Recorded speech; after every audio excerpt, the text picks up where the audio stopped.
I rarely remember any dreams anymore. It's something I actually think about a lot. Right around 9 years ago this time, we lost one of the best. One of the best character actors, one of the funniest actors, an Oscar winner, and a true thespian. Of course, I'm talking about the late, great Philip Seymour Hoffman.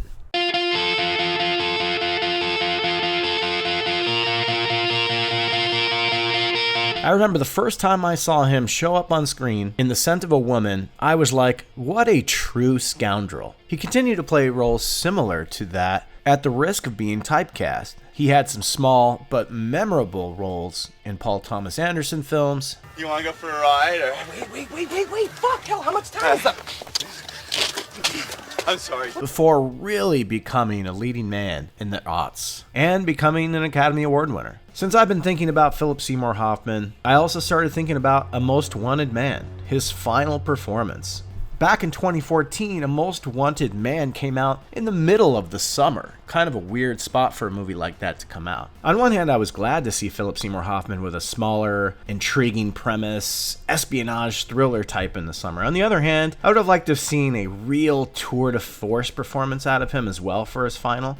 But you never know what you're going to get. And since we do not know when we will die, all we can do is what's right in front of us, right? And this film doesn't disappoint. It was smart, with clear direction, while using a bit of misdirection. PSH was great as the chain-smoking, aging head of a small, in-the-shadows German anti-terrorist group stationed for the time in Hamburg. The supporting cast are also really good, with Willem Dafoe, as usual, stealing all his scenes pretty effortlessly. Robin Wright is terrific as the head of the American task force who threatens to expose Bachmann's team's plan to bring in a suspected terrorist for interrogation to determine if he's actually a threat or not. The Americans in this film are, of course, played as shoot first, ask questions later, brute force, blah blah blah. Rachel McAdams takes a real nice turn here as a young, slick lawyer whose dedication to the Islamic migrant gets her caught up in the middle of the search. Hoffman is the star, and he shines with his mannerisms and his ability to be so believable as a real person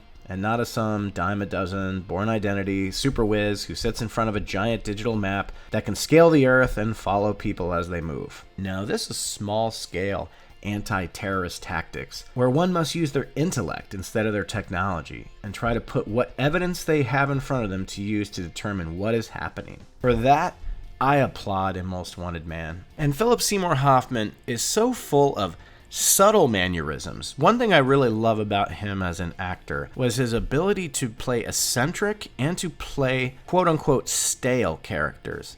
In this one, I would call him semi-centric. He does have some quirky mannerisms and an over-the-top accent, but he also plays everything very subtle. A Most Wanted Man is not an action movie. It's not really even a real drama. It's a perfect espionage thriller. Nothing more, nothing less. It uses what it knows to put print to screen, a small, smart, thought-provoking piece of cinema. It was not a perfect film, it lacks character development, and blows it a little bit with an ending that literally feels like it ran out of time and money, but it features one of the most legendary fucks.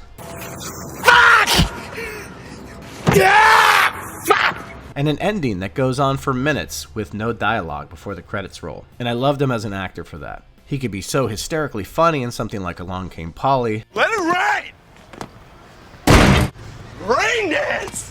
And such an unbelievable fucking creep in something like Punch Drunk Love. Shut up! Shut the fuck up! However, for this film, a small film released in the middle of summer, it was a great way to distance myself from the robots and space aliens that were happening in 2014. And Philip Seymour Hoffman, rest in peace, rest in power. You are one of the greats. And the great thing about being an actor is you leave behind a huge body of work that I still enjoy to this day. Thank you for watching, everybody. Because we do not know when we will die, we get to think of life as an inexhaustible well. And yet everything happens only a certain number of times.